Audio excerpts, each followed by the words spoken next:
those who are advanced spiritual understanding will bathe in the Ganges without considering the conditions of the water.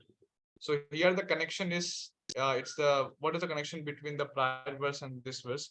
Is that in the previous verses, there was a description of Uttamadhikari, okay, and Madhyamadhikari and Kanishthadhikari. So here, in text 6, it is discussed how do we have to associate with devotees, especially with the Uttamadhikari or spiritual master. So in last class, we learned how to associate with different devotees. Now it is mentioned that we should be very careful in association of a pure devotee, because any offense will create havoc in life of practicing devotee. So we will get into the purport. Yes.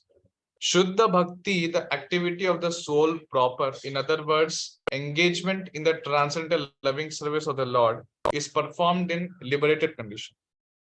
In Bhagavad Gita, it is stated, Mamchayo Vyabhicharena Bhakti Yogena Sevate, Sagunan Samatityaitan Brahma Bhuyayaka. One who engages in full devotional service, one who does not fall down in any circumstance, at once transcends the modes of material nature and thus comes to the level of Brahman. Avyabhicharini Bhakti means unalloyed devotion. A person engaged in devotional service must be free from material motives. In this Krishna consciousness movement, one's consciousness must be changed. If consciousness is aimed toward material,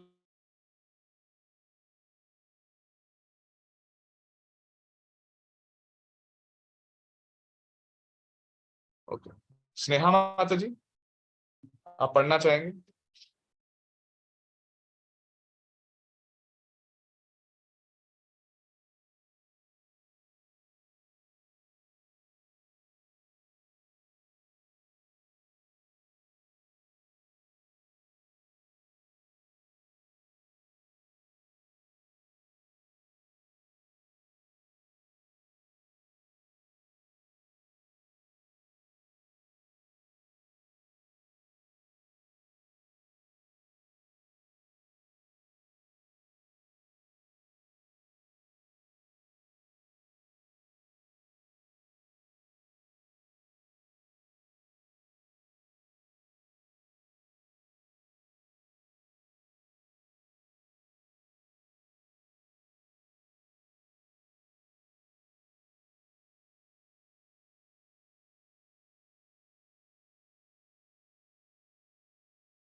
Yes.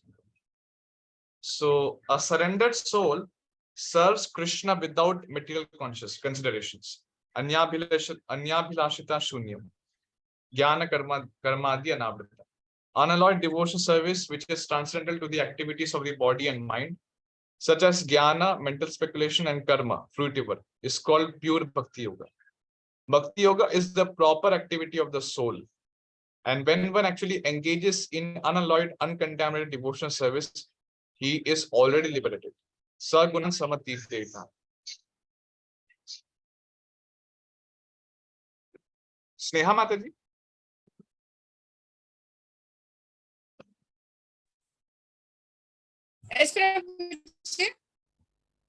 आप पढ़ना चाहेंगे माता जी? हाँ, हाँ, actually क्या हुआ पता नहीं मुझे, आज रथ यात्रा का पास में आ रहा है ना, तो शायद डिवोटीज बहुत बिजी है ऐसा लग रहा है मुझे, इसलिए ज्वाइन नहीं कर रहे. ओके. हाँ, हो सकता है. कृष्णस डिवोटी माता जी, कृष्णस डिवोटी.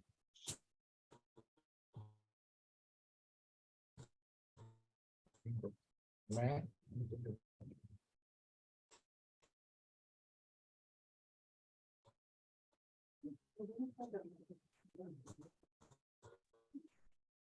हाँ पढ़िए माता जी, कृष्णस डिवोटी से. Krishna devotee is not subjected to material conditions. One should not see a devotee from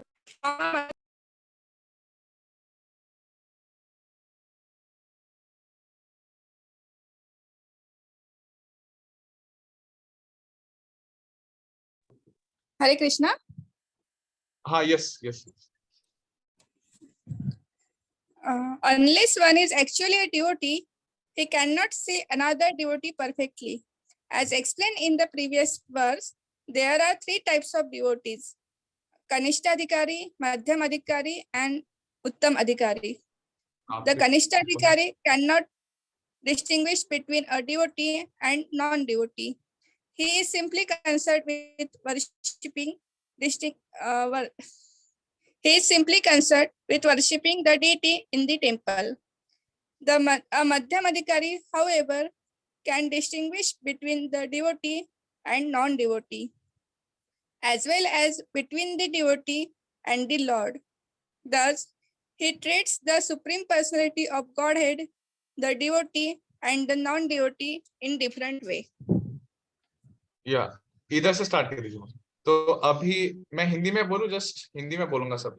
okay, तो जैसे ये जो श्लोक है, इसमें 7 जो ऑफेंसेस है, 7 प्रकार के अपराध हम लोग गुरु के प्रति कर सकते हैं, और या तो कोई शुद्ध भक्त के अगेंस्ट कर सकते हैं। तो वो प्रभुपाद इस तात्पर्य में बता रहे हैं।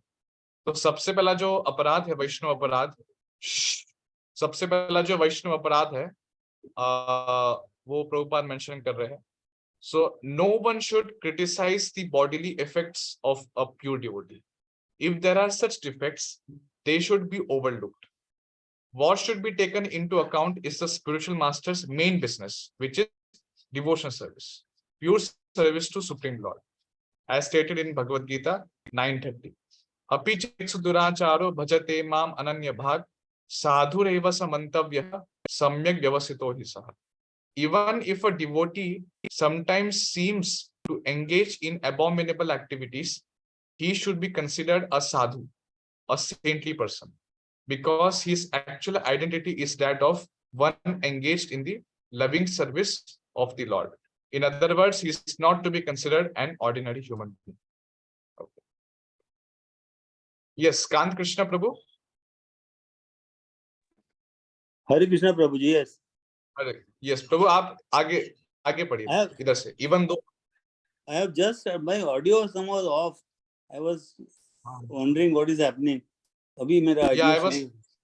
हाँ, मैं आपको कॉल कर रहा था, आप शायद आपका ऑडियो ऑफ था। जी सॉरी, अभी ऑडियो मेरा।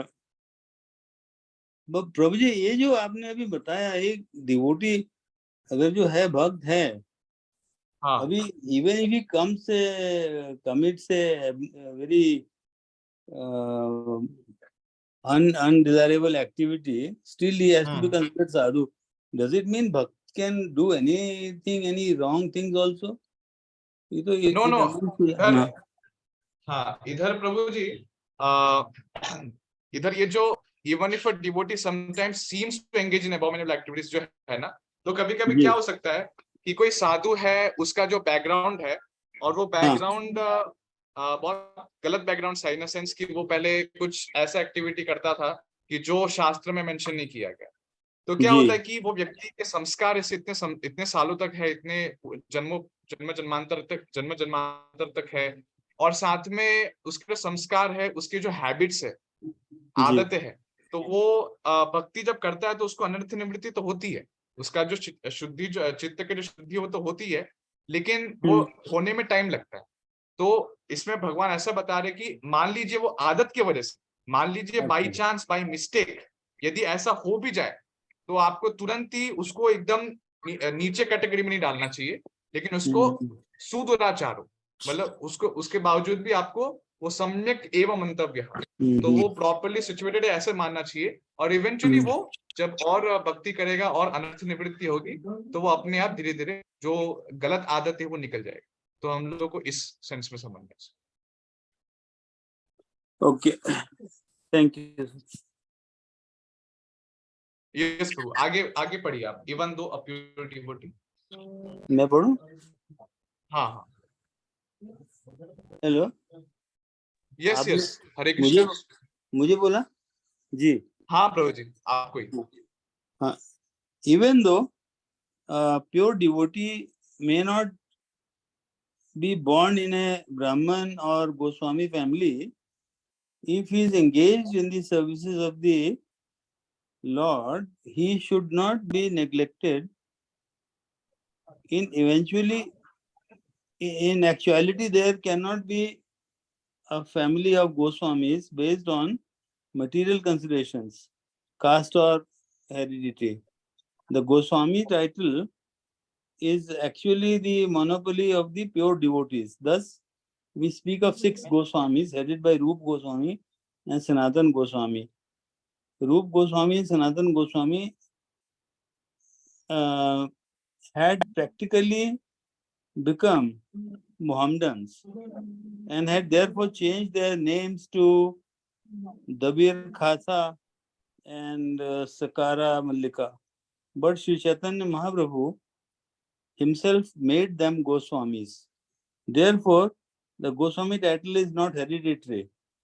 The word Goswami refers to one who can control his senses, who is a master of senses. The devotee is not controlled by the senses, but is the controller of the senses. Consequently, he should be called a Swami or Goswami, even though he may not be born in a Goswami family. Yeah. So so here one more offense against pure devotee should not be committed. What is that? Judging devotee by birth. Okay. Judging the purity of the devotee by birth. Okay. That devotee may not be born in a Brahmana family, so it's not. You should be neglected.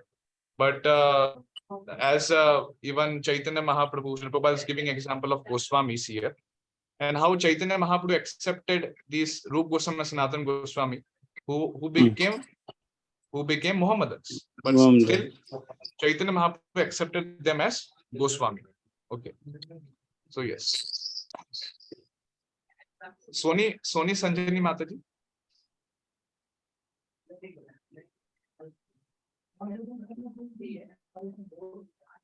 Hare Krishna Prabhuji, Danvat Pranam.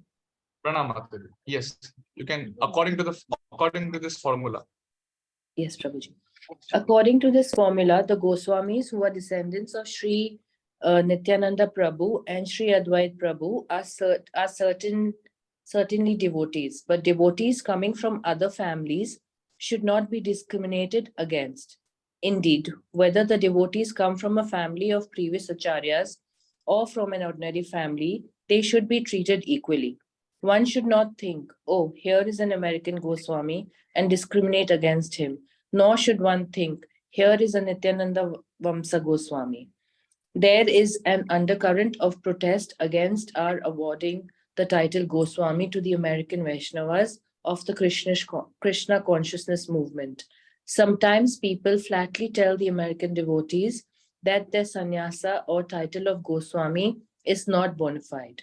However, according to the statements of Srila Rupa Goswami in this verse, an American Goswami and a Goswami in a family of acharyas are non-different.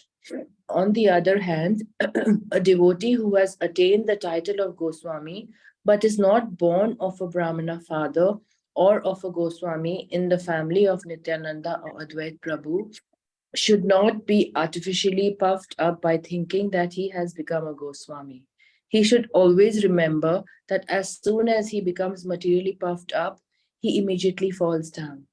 This Krishna consciousness movement is a transcendental science, and there's no room for jealousy. This movement is meant for the Paramahansam who are completely free from all jealousy. Paramam Nirmatsaranam. One should not be jealous whether he is born in a family of Goswamis or has the title of Goswamis awarded to him. As soon as anyone becomes envious, he falls from the platform of Paramahamsa. Don't Yes, see Mataji. pure. Thank you. One second. So here again, Srila Prabhupada is elaborating on the second offense, which should not be committed against the pure devotee. Okay. judging the devotee or categorizing a devotee, and seeing the purity of the devotee based on their birth, if they are born in a Brahmana family or in the Goswami family. So that should not be the consideration. Okay. And at last, Prabhupada is writing that one should not be jealous. Okay. So he was giving example of his mainly god brothers. They were jealous, like how they were criticizing how Prabhupada is actually giving initiation to his to Western disciples. So that's what. If a person is jealous, then immediately he will fall down from the platform of Paramahamsas. Prabhupada is writing this moment is meant for the Paramahamsas who are completely free from all jealousy. Then third offense, which should not be committed against the pure devotees, that is, don't see pure devotees externally, but see internal qualities and learn. So that should be our real vision. Okay. Material vision should not be there. Yes. Sneha Mataji. Offense 3, material vision.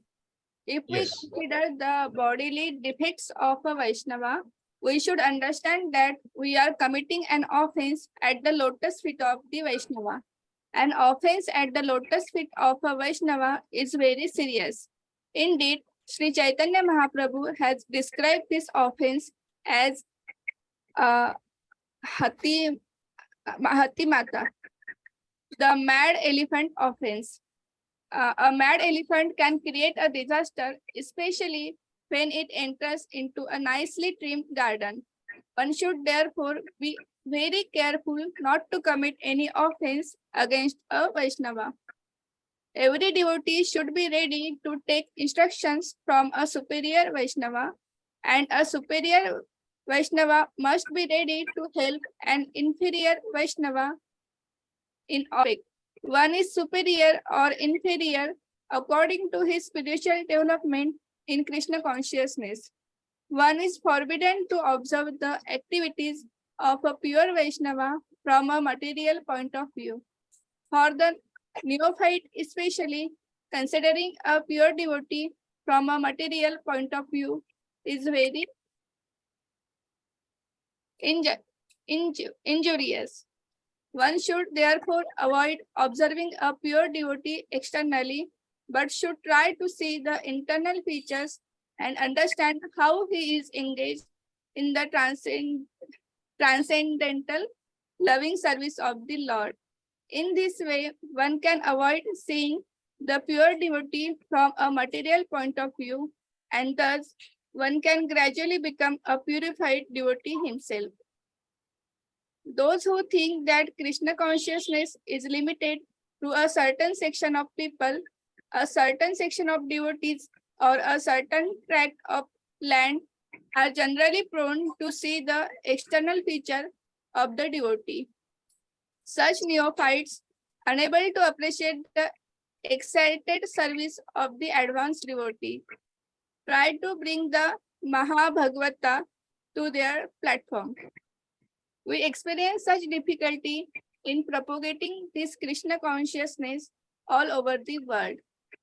Unfortunately, we are surrounded by neophyte God brothers who do not appreciate the extraordinary activities of spreading Krishna consciousness all over the world. They simply try to bring us to their platform, and they try to criticize us in every respect. We very much regret their naive activities and poor fund of knowledge. An empowered person who is actually engaged in the confidential service of the Lord should not be treated as an ordinary human being. For it is stated that unless one is empowered by Krishna, one cannot spread the Krishna consciousness movement all over the world. Yes, Mother. Yes. Okay. Saurabh Prabhu. Hare Krishna Prabhuji, Dandava Pranam Prabhuji. Pranam Prabhu. Yes, go on reading. When one thus criticizes. The effect of Vaishnava Apradha. When one thus criticizes a pure devotee, he commits an offense, Vaishnava Apradha, that is very obstructive and dangerous for those who desire to advance in Krishna consciousness. Conclusion, don't correct pure devotee. Offense 4, jealous. Offense 5, Yes, Prabhu. Prabhu, you can skip Prabhu. this. You can read from a person. A person cannot derive any spiritual benefit when he offends the lotus feet of a Vaishnava. Everyone should therefore be careful not to be jealous of an empowered Vaishnava or a Shuddha Vaishnava. It is also an offense to consider an empowered Vaishnava an object of disciplinary action. It is offensive to try to give him advice or to correct him. One can distinguish between a neophyte Vaishnava and an advanced Vaishnava by their activities. The advanced Vaishnava is always situated as the spiritual master, and the neophyte is always considered his disciple. The spiritual master must not be subjected to the advice of a disciple, nor should a spiritual master be obliged to take instructions from those who are not his disciples. This is the sum and substance of Srila Rupa Goswami's advice in the sixth verse. Yes. Hare Krishna, So Prabhuji. basically, yes, Prabhu. Okay, Prabhu. Yeah. So basically, in this verse, as you can see this flow chart, so you can see that there are 7 offenses are mentioned which should not be committed against a pure devotee. So first, what we saw, criticism of bodily defects. Okay. Second is, we should not judge a pure devotee like based on his birth. Okay, if he's not coming from Brahman or Goswami family, then okay, he cannot be considered Vaishnava, not like that. So Goswami title is not hereditary. Prabhupada is writing. Okay. And next, third is material vision. Okay, one should not observe actions of pure devotee from material perspectives, but we should see the internal activities, that is real Krishna conscious activities. And fourth offense, what is that? We should not be jealous of a pure devotee. Fifth is, we should not consider a pure devotee an object of disciplinary action. Sixth is, we should not advise a senior Vaishnava, a pure devotee. And seventh is, we should not correct, okay, our guru or our a senior Vaishnava. And if we do these offenses, what will happen?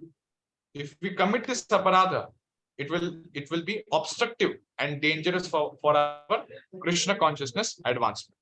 So Sri Chaitanya Mahaprabhu used to give example of a mad elephant. A mad elephant will create havoc in a nicely trimmed garden. So that's why we should be aware, and we should be beware of all these offenses. So basically, those who have joined late, I would like to just establish the connection of what is happening. So in the prior verse, the categories of and the characteristics of 3 different types of devotees were mentioned: Uttamadikari, Madhyamadikari, and Kanishtadikari. And in this verse, there is a mainly description of Uttamadikari. So text 6 discusses further how we should associate with devotees, especially with the spiritual master, who is understood to be transcendentally situated. In last verse, we learned how to associate with different devotees. Now it is mentioned that we should be very careful in the association of a pure devotee, because any offense will create a walk in life of practicing. So in this verse mainly, how do we have to not see? How do we have to not perceive a pure devotee? What are the offenses that we have to be aware of? So that is mainly mentioned in this verse. Okay. So we will go on with the next verse.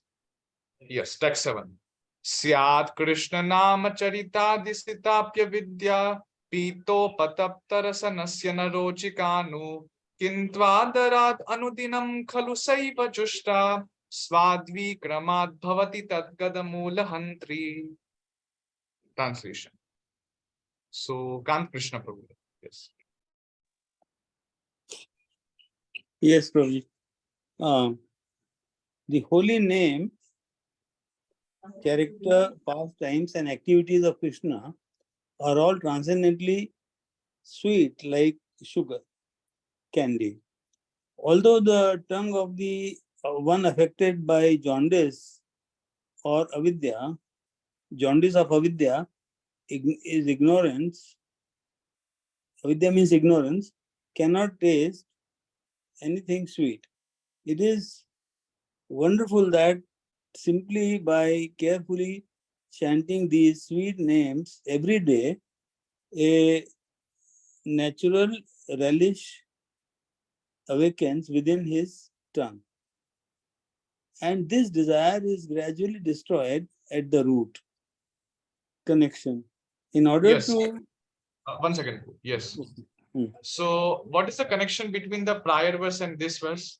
So now, in order to come to the platform of Uttama Bhakti, yes, we saw what are the characteristics of Uttama Adhikari, Madhyamadhikari, and Kanishthadhikari. And in the next verse, we saw how do we have to be careful with not committing the offenses against the pure devotee. And therefore, these all activities, these all characteristics, all this description is being mentioned for us to rise up to the platform of Uttama Bhakti. If we commit aparadha, then we cannot come to the platform of Uttama Bhakti. That's why in the previous verse, Rupa Goswami, he mentioned that we have to be very much careful not to commit offenses against a pure devotee. Otherwise, we cannot become pure devotee. So in order to come to the platform of Uttama Bhakti, what we have to do? We must first cleanse our consciousness of the materialistic contamination that covers the mirror of the heart. Okay. And how we will be able to cleanse our consciousness? By carefully chanting the Hare Krishna Mahamantra every day. We gradually become cured from the jaundice of ignorance and revive our knowledge of our blissful constitutional position as Krishna's servant. Jivera Swarupo hai Krishner Nityadas. Okay. So initially, we might not be on the state that always 24 hours into 7, we will always chant Hare Krishna Mahamantra. But gradually, when we, even though in our initial stage, we might find chanting of Hare Krishna Mahamantra as taking the sugar candy, or it may feel very much, what to tell, very bitter. Okay. But if you go on with the chanting of Hare Krishna Mahamantra, this jaundice of ignorance will go away. One will become cured, and eventually he will revive knowledge, okay, of the constitutional position as Krishna's servant. So now here we will read the purport. Okay. So summary of the analogy: recover from disease by avidya by cultivating Krishna consciousness. So mainly Prabhupada is talking about that in the first paragraph. Saurabh Prabhu, yes. The holy name of Lord Krishna.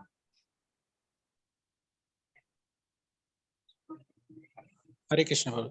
The holy name of Lord Krishna, his quality, pastime, and so forth are all of the nature of absolute truth, beauty, and bliss. Naturally, they are very sweet, like sugar candy, which appeals to everyone. Naissance, however, is compared to the disease called jaundice, which is caused by bilious secretions. Attacked by jaundice, the tongue of this diseased person cannot palatably relish sugar candy. Rather, a person with jaundice considers something sweet to taste very bitter. Avidya, ignorance, similarly perverts the ability to relish the transcendently palatable name, quality, form, and pastimes of Krishna. Despite the disease, if one with great care and attention takes to Krishna consciousness, chanting the holy name and hearing Krishna's transcendental pastimes, his ignorance will be destroyed and his tongue unable to taste the sweetness of the transcendental nature of Krishna and his paraphernalia. Such a recovery of spiritual health is possible only by the regular cultivation of Krishna consciousness. Prabhuji, can you scroll? Yeah. Comparison of the diseased and normal condition. When a man in the material world takes more interest in the materialistic way of life than in Krishna consciousness, he is considered to be in a diseased condition. The normal condition is to remain an eternal servant of the Lord. Jivera Swarup Haya Krishnera Nityadasa, Madhya Leela 20.108. This healthy condition is lost when the living entity forgets Krishna due to being attracted by the external features of Krishna Maya energy. This world of Maya is called Durusharya, which means false or bad shelter. One who puts his faith in Durusharya become a candidate for hoping against hope. In the material world, everyone is trying to become happy, and although their material attempts are baffled in every way, due to their nescience, they cannot understand their mistakes. People try to rectify one mistake by making another mistake. This is the way of struggle for existence in the material world.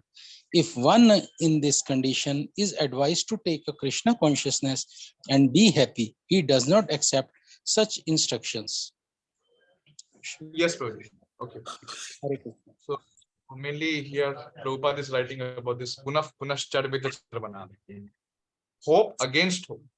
So one who has put his faith in Durashaya or Maya becomes a candidate for hoping against hope. So sometimes people Prabhupada is writing, people try to rectify one mistake by making another mistake.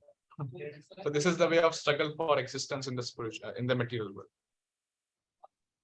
So if one in this condition, if is advised to take to Krishna consciousness and be happy, he does not accept such instructions. Now, ISKCON, good association to remove the nations, contrast with blind leaders, bad leaders, and bad association. So now, what is the purpose of ISKCON? What is ISKCON movement doing?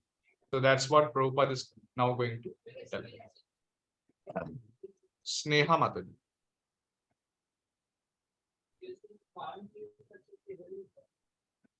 This Krishna consciousness movement is being spread all over the world just to remedy this gross ignorance.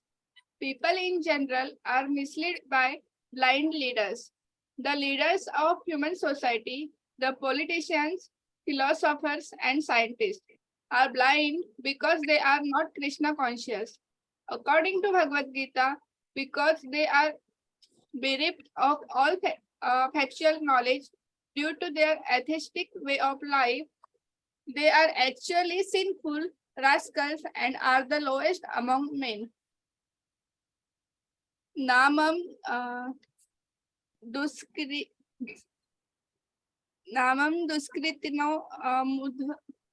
mudaha prapadyante naradhamaha maya Mayaya paharta janan asuram bhavam asritaha. Those miscreants who are grossly foolish, lowest among mankind, whose knowledge is stolen by illusion, and who partake of the atheistic nature of demon, do not surrender unto me. Bhagavad Yes, Gita yes. 7.15. Yeah, Mataji. Okay. Soni Sajani Mataji.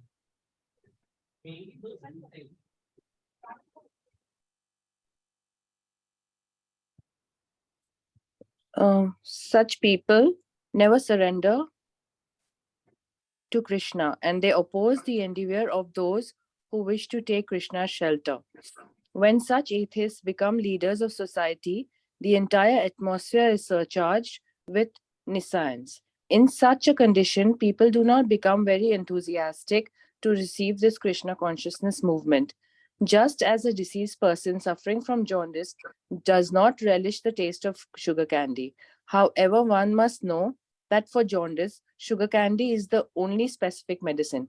Similarly, in the present confused state of humanity, Krishna consciousness, the chanting of the holy name of the Lord, Hare Krishna, Krishna Krishna, Hare Hare, Hare Rama, Rama Rama, Hare Hare, is the only remedy for setting the world all right. Although Krishna consciousness may not be very palatable for a diseased person, Srila Rupa Goswami nonetheless advises that if one wants to be cured of the material diseases, he must take to it with great care and attention. One begins his treatment by chanting the Hare Krishna Maha Mantra, because by chanting this holy name of the Lord, a person in the material condition will be relieved from all misconceptions. Cheto Darpana Marjanam, Chaitanya Charitamrit Antya 20.12.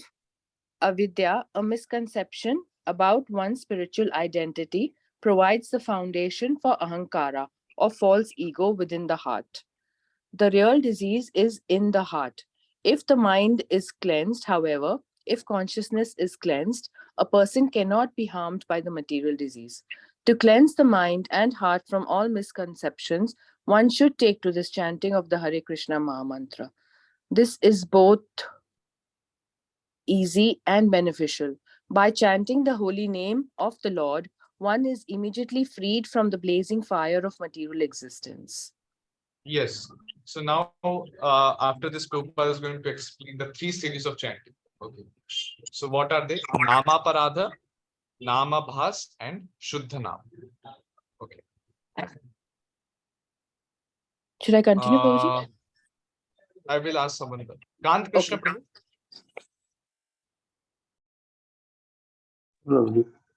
Yes. The stages of chanting. There are 3 stages of chanting the holy name of the Lord. The offensive stage, the stage of lessening offenses, and the pure stage. When a neophyte takes the chanting of the Hare Krishna mantra, he gradually commits many offenses. There are 10 basic offenses, and if the devotee avoids these, he can glimpse the next page, which is situated between the offensive chanting and the pure chanting. When one attains the pure stage, he is immediately liberated. This is called Bhav Inha Davagni. Bhava Maha Davagni Nirvarpanam. Nirvapanam. Bhava Mahadava Nirvapanam. Yes. As soon as one is liberated from the blazing fire of the material existence, he can relish the taste of transcendental life. The conclusion is that in order to get freed from the material disease, one must take to the chanting of the Hare Krishna mantra. Yes. 9. Yeah. Saurabh Prabhu.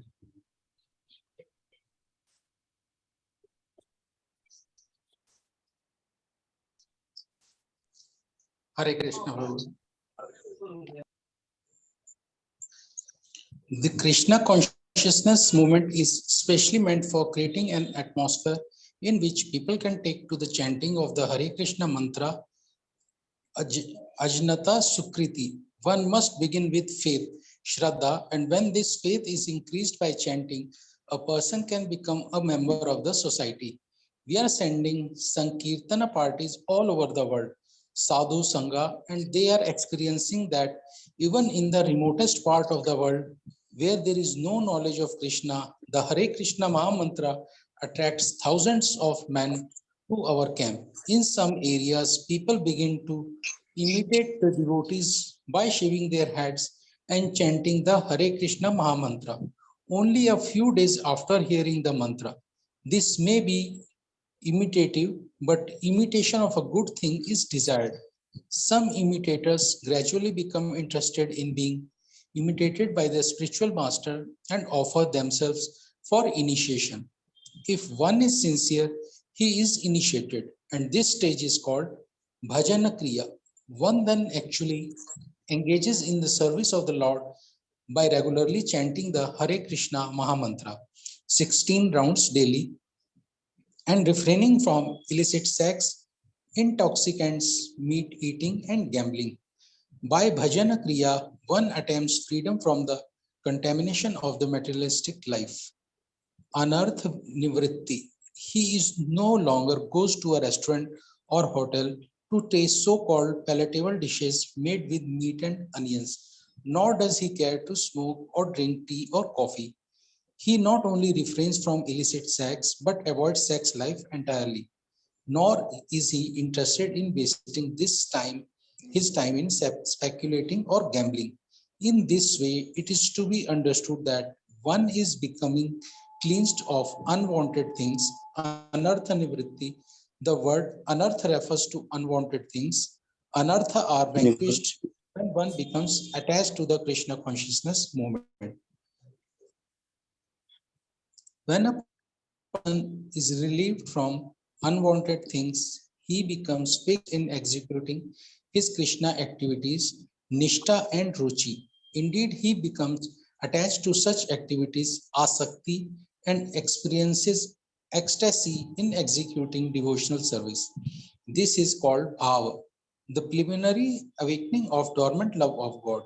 Thus, the conditioned soul becomes free from material existence and loses interest in the bodily conception of life, including material opulences, material knowledge, and material attraction of all variety.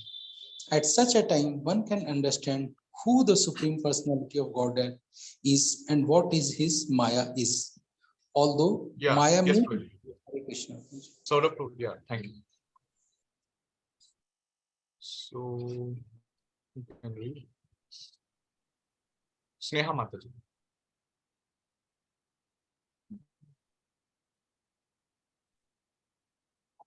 Although Maya may be present, it cannot disturb a devotee once he attains the bhava stage. This is because the devotee can see the real position of Maya. Maya means forgetfulness of Krishna, and forgetfulness of Krishna and Krishna consciousness stand side by side like light and shadow. If one remains in shadow, he cannot enjoy the facilities offered by light, and if one remains in light, he cannot be disturbed by the darkness of shadow. By taking to Krishna consciousness, one gradually becomes liberated and remains in light. Indeed, he does not even touch the darkness, as confirmed in Chaitanya Charitra Krishna Surya Sama Maya Haya Andhakara Yahan Krishna Tahan Nahi Mayara Adhikara. Krishna is compared to sunshine and Maya is compared to darkness. Wherever there is sunshine, there cannot be darkness. As soon as one takes to Krishna consciousness, the darkness of illusion, the influence of the external energy will immediately vanish.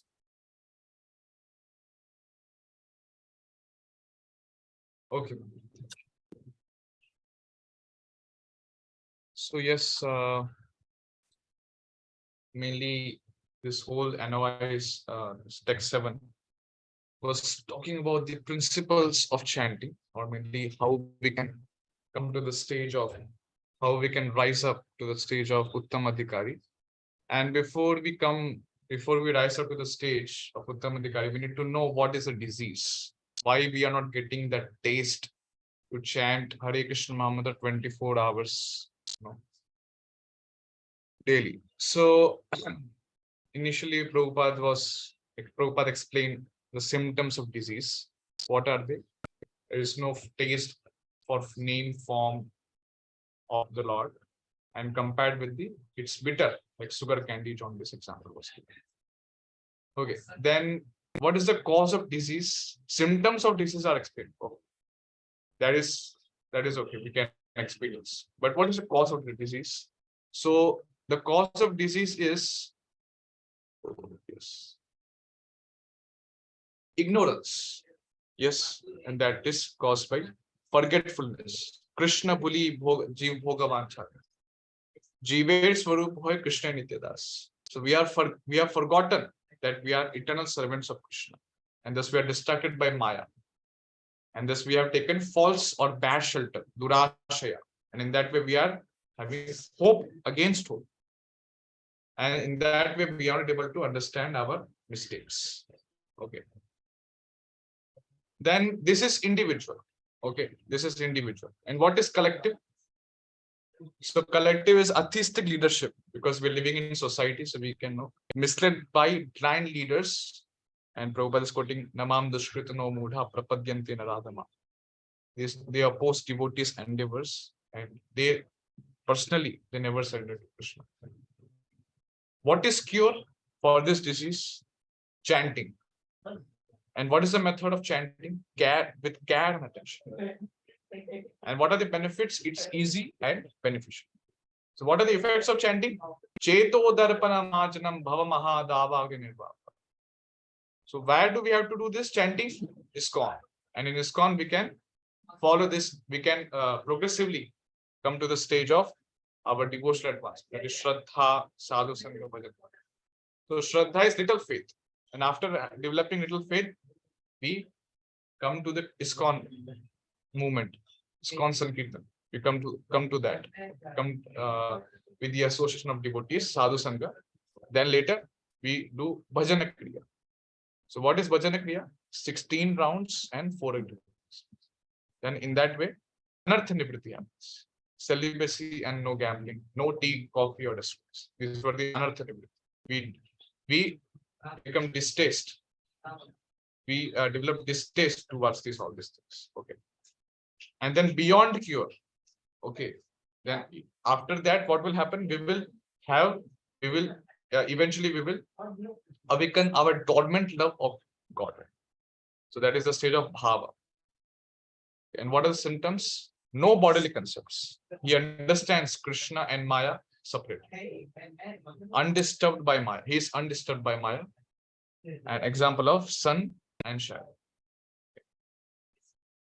So in that way, this whole purport was discussed. Okay. This is some type of overview. I have sent notes in the group. You can see all these notes, and maybe in your spare time you can study that. So you can get overall full idea what Prabhupada is talking about. So with that, I would like to conclude here. If anyone has any questions, any comments.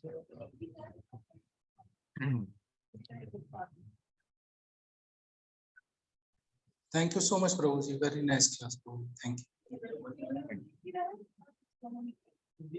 Okay, Hare Krishna. Vancha kalpatarubhyascha kripa sindhubhya eva cha patitanam pavanebhyo vaishnavebhyo namo namah. Srila Prabhupada ki jai. Srila Rupa Goswami Pada ki jai. Hare Krishna. Thank you very much for coming. Hare Krishna. Hare Krishna.